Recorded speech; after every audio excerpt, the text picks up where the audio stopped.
Western philosophy में एक thinker हुआ हेराक्लाइटस। हेराक्लाइटस ने कंसेप्ट दिया कि एवरीथिंग चेंजेस, यानी कि हर चीज चेंज हो रही है, हर एक सेकंड चेंज हो रही है, कोई भी चीज परमानेंट नहीं है। पर वहीं हेराक्लाइटस को कॉन्ट्रडिक्ट करा पार्मेनाइडीज नाम के एक थिंकर ने। पार्मेनाइडीज ने बोला चेंज इज इम्पॉसिबल, यानी कोई चीज चेंज हो ही नहीं सकती। पार्मेनाइडीज ने इसके लिए दो कंसेप्ट दिए, बीइंग इज यानी कि कोई चीज है, और being is not, being is not यानी कि कोई चीज एग्जिस्ट नहीं करती। मतलब अगर किसी चीज को चेंज होना है तो उसको एक स्टेट से दूसरी स्टेट में कन्वर्ट होना पड़ेगा, पर ये लॉजिकली इम्पॉसिबल है, क्योंकि अगर कोई चीज एक स्टेट से दूसरी स्टेट में कन्वर्ट हो रही है तो बीच में कहीं उसको एक ऐसी स्टेट में रहना पड़ेगा जो नॉन बीइंग की स्टेट होगी, यानी कि एग्जिस्टेंस जहाँ पे फॉल्स या कोलैप्स कर जाएगी। तो ये लॉजिकली इम्पॉसिबल है कि कोई एक चीज दूसरी चीज में कन्वर्ट हो जाए।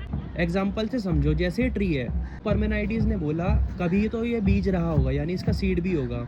सीड अपने आप में एग्जिस्ट करता है, अब ये ट्री भी अपने आप में एग्जिस्ट करता है। तो ट्री और सीड जब दोनों अपनी अपनी स्टेट में एग्जिस्ट करते हैं तो ये ट्रांजिशन हो ही नहीं सकती कि सीड ये ट्री कन्वर्ट हो गया, मतलब लॉजिकली ट्रांजिशन नहीं हो सकती, क्योंकि सीड से ट्री बनने के फेज में कोई स्टेट ऐसी आई होगी जहाँ पे ये ट्री ना तो सीड था ना ये प्रॉपर ट्री था, तो वो नॉन बीइंग की स्टेट में था। मतलब पार्मेनाइडीज ऐसा कहना चाह रहे हैं। अब इन दोनों से खतरनाक एक और थिंकर आया, गोजियास। गोजियास का सिंपली ये कहना था, उसने 3 स्टेटमेंट दी कि नथिंग एग्जिस्ट, कि कोई चीज एग्जिस्ट ही नहीं करती। सेकंड उसने बोला if something exist it can not be known, तो वो जानी नहीं जा सकती। थर्ड कंसेप्ट दिया if it is known it can not be communicated, तो वो कम्युनिकेट कर ही नहीं जा सकती। अब गोजिया बोलते हैं अगर तो ये पेड़ एग्जिस्ट कर रहा है, जो कि दिख भी रहा है कर रहा है, तो या तो ये इटर्नल है यानी हमेशा से है, या फिर ये क्रिएटेड है, या फिर किसी ने बनाया है। और अगर तो ये इटर्नल है तो इटर्नल चीजों की कोई ओरिजिन नहीं होता, कोई बिगनिंग नहीं होती, कोई लोकेशन नहीं होती। पर ये ट्री तो 10, 15, 20 साल पुराना होगा, तो ये भी लॉजिकली